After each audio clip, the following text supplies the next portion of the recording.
여러분, 잠깐 질문 하나 드릴게요.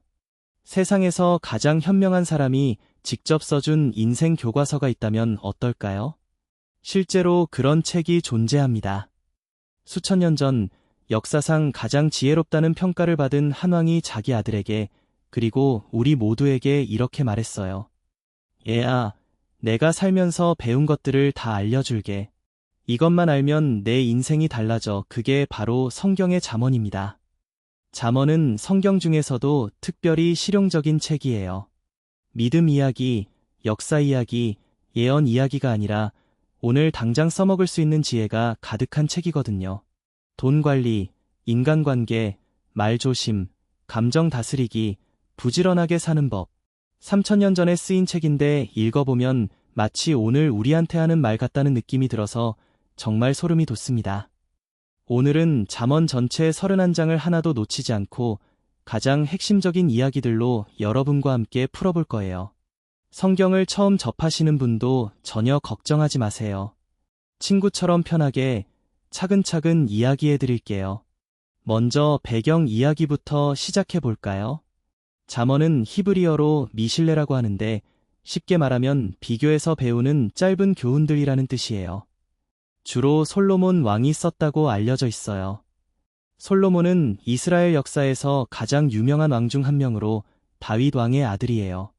성경에 보면 하나님이 솔로몬에게 원하는 것이 뭐든 다 줄게라고 하셨을 때 솔로몬은 돈도 권력도 오래 사는 것도 아니라 딱 하나만 달라고 했어요. 바로 백성들을 잘 다스릴 수 있는 지혜였어요. 하나님이 그 소원을 너무 기특하게 여기셔서 지혜뿐만 아니라 부와 명예까지 다 주셨다고 해요. 솔로몬은 평생 3000개가 넘는 잠언을 지었다고 성경에 기록되어 있어요. 그 중에서 가장 핵심적인 것들이 이 책 한 권에 담겨 있는 거죠. 잠언은 기원전 10세기에서 6세기 사이에 걸쳐 완성됐고 솔로몬 외에도 아굴이라는 사람, 르무엘 왕의 어머니 같은 분들도 일부를 썼어요. 여러 사람의 손을 거쳐서 만들어진 그야말로 집단 지성의 산물이라고 할 수 있죠. 이 책의 목적은 아주 명확해요. 잠언 한 장 2절에서 바로 밝혀줘요. 지혜와 훈계를 알게 하며 명철의 말씀을 깨닫게 하며 한마디로 삶을 잘 사는 법을 가르쳐주겠다는 거예요. 누구에게요? 어른한테만이 아니라 젊은이들한테, 심지어 어린이들한테도요. 나이 상관없이 지혜로운 삶을 살 수 있도록 도와주겠다는 게 이 책의 큰 뜻이에요. 그럼 이제 본론으로 들어가 볼까요? 잠언에서 정말 중요한 이야기들을 하나씩 풀어드릴게요. 첫 번째 이야기, 지혜는 도대체 왜 이렇게 중요한가? 잠언을 딱 펼치면 처음부터 이 말이 반복돼요. 여호와를 경외하는 것이 지식의 근본이라. 경외한다는 말이 좀 낯설 수 있는데 쉽게 말하면 하나님을 진심으로 존경하고 그분 앞에서 내가 얼마나 작은 존재인지를 아는 태도예요. 그게 모든 지식과 지혜의 출발점이라는 거예요. 왜 그럴까요? 생각해보면 이해가 돼요. 세상에서 가장 똑똑한 사람이라도 자기가 모든 것을 안다고 생각하는 순간 더 이상 배우려 하지 않잖아요. 그런데 하나님 앞에 서면 내가 얼마나 모르는 게 많은지 알게 되고 그때부터 진짜 배움이 시작되는 거죠. 잠언은 지혜를 그냥 추상적인 개념으로 설명하지 않아요. 한 장에서 8장까지 보면 지혜가 아예 한 사람처럼 등장해요. 여인의 모습으로요. 성경에서는 이걸 지혜의 의인화라고 하는데 정말 생생하거든요. 한번 상상해 보세요. 어느 시끌벅적한 시장. 한가운데서 한 여인이 큰 소리로 외치고 있어요. 어리석은 자들아, 지혜를 얻으라. 미련한 자들아, 명철한 마음을 가져라. 사람들이 지나가면서 힐끔힐끔 쳐다보지만 그냥 지나쳐요. 이 여인이 바로 지혜예요. 지혜는 숨어있지 않아요. 손을 내밀고 있어요. 하지만 사람들은 못 보거나 알면서도 외면하죠. 잠언 8장에는 지혜가 이렇게 말해요. 내가 태초부터 하나님 곁에 있었어. 하나님이 세상을 만드실 때 내가 함께 있었고 날마다 그분 앞에서 기뻐했어. 이 말이 얼마나 깊은지 아세요? 지혜는 인간이 만들어낸 것이 아니라 하나님의 창조 질서 안에 원래부터 있던 거라는 거예요. 우주의 법칙처럼, 중력처럼, 진리처럼요. 그러면서 지혜는 약속해요. 나를 사랑하는 자들이 나의 사랑을 받을 것이고, 나를 간절히 찾는 자는 나를 만날 것이야. 지혜는 특별한 사람만 얻을 수 있는 게 아니에요. 간절히 원하는 사람, 정말로 찾는 사람 누구에게나 열려 있다는 거죠. 두 번째 이야기, 어리석은 자와 지혜로운 자의 차이. 잠언을 읽다 보면 두 종류의 사람이 계속 대비되면서 나와요. 지혜로운 자와 어리석은 자, 이 두 사람의 이야기가 마치 두 편의 영화처럼 펼쳐지는데요. 잠언은 이 둘의 차이를 아주 구체적으로 설명해 줘요. 잠언에는 지혜를 의인화한 여인 말고 또 다른 여인이 등장해요. 바로 어리석음의 여인이에요. 잠언 9장에 이런 장면이 나와요. 두 여인이 높은 곳에 각각 자리를 잡고 지나가는 사람들을 불러요. 지혜의 여인은 이렇게 말해요. 와서 내가 준비한 음식을 먹어. 미련한 것을 버리고 생명을 얻어라. 반면에 어리석음의 여인은 이렇게 말해요. 훔친 물이 더 달고 몰래 먹는 음식이 더 맛있지 않아? 듣기엔 어리석음의 여인 말이 더 솔깃하죠? 근데 잠언은 이렇게 덧붙여요. 그 여인의 집에는 죽은 자들이 있고 그 손님들은 지옥 깊은 곳에 있다. 이게 무슨 뜻이냐면 당장 달콤하고 재미있어 보이는 길이 결국은 파멸로 이어질 수 있다는 경고예요. 잠깐의 쾌락, 잠깐의 편함을 위해 진짜 중요한 것을 포기하지 말라는 거죠. 어리석은 자는 어떤 사람일까요? 잠언에 나오는 특징을 모아보면 이래요. 훈계를 싫어하고 충고를 들으면 화를 내요. 자기가 항상 옳다고 생각하죠. 생각 없이 말부터 뱉고 말이 너무 많아요. 당장 눈앞에 이익만 줬고 나중에 어떻게 될지는 생각 안 해요. 반면에 지혜로운 자는요? 잘못을 지적받으면 고마워해요. 말하기 전에 먼저 생각하고 필요한 말만 해요. 지금 당장의 즐거움보다 미래를 생각해서 행동하죠. 잠언 12장 15절이 이걸 딱 요약해줘요. 미련한 자는 자기 행위를 바른 줄로 여기지만 지혜로운 자는 권고를 듣느니라. 자기가 틀릴 수 있다는 걸 아는 게 지혜의 시작이에요. 세 번째 이야기, 말의 힘. 혀가 만드는 세계 잠언에서 정말 많은 분량을 차지하는 주제가 있어요. 바로 말에 관한 이야기예요. 혀, 입술, 언어에 관한 잠언이 수십 개나 되는데 읽다 보면 소름이 돋아요. 잠언 18장 21절, 이 구절 한번 들어보세요. 죽고 사는 것이 혀의 권세에 달렸나니 혀를 쓰기 좋아하는 자는 혀의 열매를 먹으리라. 죽고 산다는 게 말에 달려있다니 좀 과장 같다고요? 하지만 생각해보면 그렇지 않아요. 누군가의 말 한마디에 인생이 바뀐 경험 다들 있잖아요. 선생님한테 너는 할 수 있어 라는 말을 들은 아이와 너는 안 돼 라는 말을 들은 아이의 인생이 달라지잖아요. 부모님의 말 한마디, 친구의 말 한마디가 우리 마음속에 얼마나 오래 남아있는지도요. 잠언은 말에 대해 아주 구체적으로 이야기해요.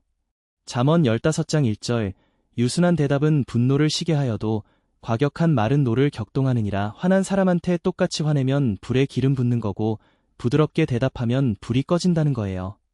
이걸 알면서도 실천하기가 얼마나 어렵냐고요. 맞아요. 그래서 잠언이 이걸 배우라고 하는 거겠죠. 잠언 11장 13절은 이래요. 두루 다니며 한담하는 자는 남의 비밀을 누설하나 마음이 신실한 자는 그런 것을 숨기느니라. 남의 비밀을 퍼뜨리는 것, 험담하는 것, 잠언은 이게 얼마나 위험한지 반복해서 경고해요. 왜냐하면 그 말이 결국 인간관계를 파괴하고 공동체를 무너뜨리기 때문이에요. 반면에 좋은 말은 어떤가요? 잠언 25장 11절, 경우에 합당한 말은 아로 새긴 은쟁반의 금사관이라. 딱 맞는 타이밍에 딱 맞는 말 한마디가 황금 같다는 거예요. 누군가 힘들어하는 딱 그 순간에 건네는 따뜻한 말 한마디, 얼마나 소중한지 다들 알잖아요. 말에 관한 잠언을 정리하면 이거예요. 말은 적을수록 좋고 할 말은 제대로 해야 하고 다른 사람을 살리는 말을 해야 한다. 참 쉬운 원칙인데 평생 연습해야 하는 것이기도 하죠. 네 번째 이야기, 부지런함과 게으름. 잠언을 읽으면서 웃음이 나오는 부분이 있는데요. 바로 게으른 사람 이야기예요. 잠언 작가들이 게으름을 묘사하는 방식이 정말 재미있거든요. 잠언 6장에 이런 말이 나와요. 게으른 자여, 개미에게 가서 그 하는 것을 보고 지혜를 얻어라. 개미는 두령도 없고 감독자도 없고 통치자도 없어도 여름에 먹을 것을 예비하고 추수 때에 양식을 모으느니라. 개미한테 배우라는 거예요. 누가 시켜서가 아니라 스스로 준비하는 그 태도를 배우라고요. 그러면서 게으른 자한테 이렇게 물어요. 언제까지 누워있겠니? 언제 잠에서 일어날래? 게으른 자는 이렇게 대답한대요. 조금만 더 자자, 조금만 더 졸자, 손을 모으고 조금만 더 쉬자. 그러다가 가난이 강도처럼 궁핍함이 무장한 자처럼 덮쳐온다는 거예요. 잠언 26장에는 더 웃긴 장면이 나와요. 게으른 자는 자기 손을 그릇에 넣고도 입으로 올리기를 수고롭게 여기느니라. 밥그릇에 손을 넣었는데 밥을 입에 넣기도 귀찮다는 거예요. 과장된 표현이지만 그만큼 게으름을 경계하라는 거겠죠? 잠언 26장 13절도 걸작이에요. 게으른 자는 길에 사자가 있다, 거리에 사자가 있다 하느니라. 나가기 싫으니까 온갖 핑계를 댄다는 거잖아요. 길에 사자가 있을 확률이 얼마나 되겠어요? 그냥 나가기 싫은 거죠. 반면에 부지런한 사람은 어떨까요? 잠언 10장 4절, 손을 게으르게 놀리는 자는 가난하게 되고 손이 부지런한 자는 부하게 되느니라. 잠언 21장 5절, 부지런한 자의 경영은 풍부함에 이를 것이나 조급한 자는 궁핍함에 이를 따름이니라. 부지런하되 조급하지 않게 차근차근 꾸준히 하는 게 결국 이긴다는 거예요. 이야기가 3000년 전 이야기인데 지금도 그대로 통하죠? 부지런함은 시대를 초월한 성공의 비결이에요.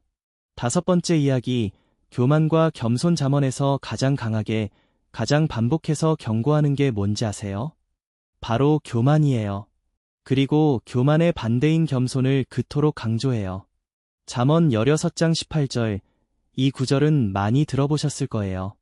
교만은 패망의 선봉이요, 거만한 마음은 넘어짐의 앞잡이니라. 영어로는 프라이드 고즈 비포 에이폴이라고 하는데 이 말이 잠언에서 나온 거예요. 교만하면 반드시 무너진다는 진리예요. 왜 교만이 그렇게 위험할까요?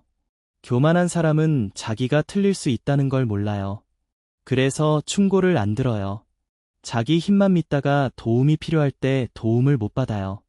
다른 사람을 무시하다가 혼자 외톨이가 되기도 해요. 잠언 11장 2절은 이렇게 말해요. 교만이 오면 욕도 오거니와 겸손한 자에게는 지혜가 있느니라. 겸손한 사람은 어떨까요?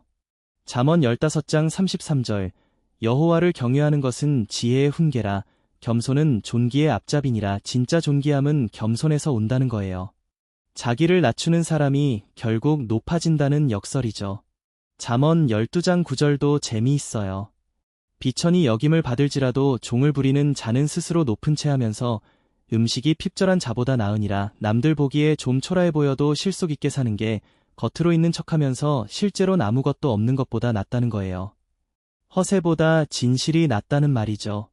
잠언 29장 23절, 사람이 교만하면 낮아지게 되겠고 마음이 겸손하면 영예를 얻으리라. 결국 삶에서 진짜 높아지고 싶다면 겸손이 답이라는 거예요.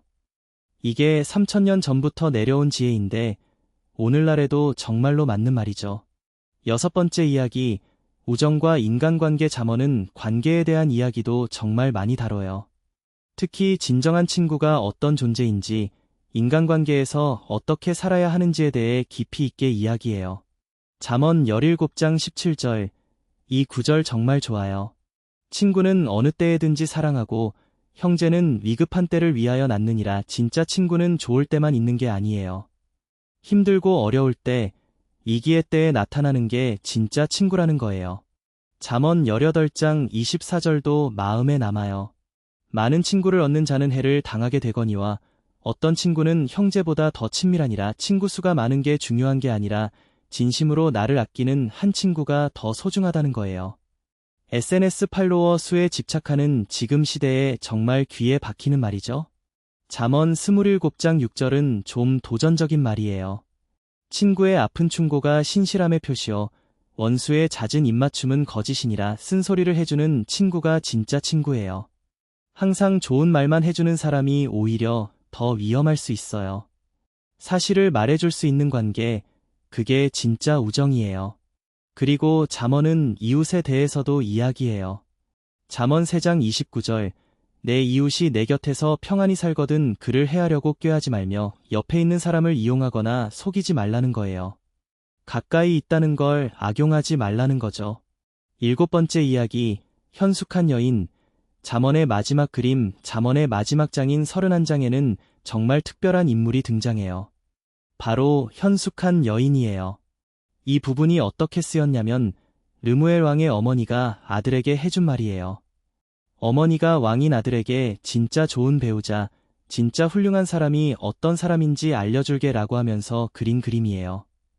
이 현숙한 여인은 정말 대단한 사람이에요. 새벽에 일어나서 가족들을 위해 음식을 준비하고 밭을 사고 장사도 하고 가난한 사람에게 손을 내밀고 밤이 늦어도 등불이 꺼지지 않아요. 옷도 직접 만들고 장사도 잘해서 물건을 팔고 지혜로운 말로 가르치고 집안을 잘 돌봐요. 그런데 이 사람을 묘사하면서 잠언이 강조하는 게 뭔지 아세요? 외모가 아니에요. 잠언 31장 30절, 고운 것도 거짓되고 아름다운 것도 헛되나 오직 여호와를 경외하는 여자는 칭찬을 받을 것이라. 예쁘고 멋진 것은 결국 사라지지만 하나님,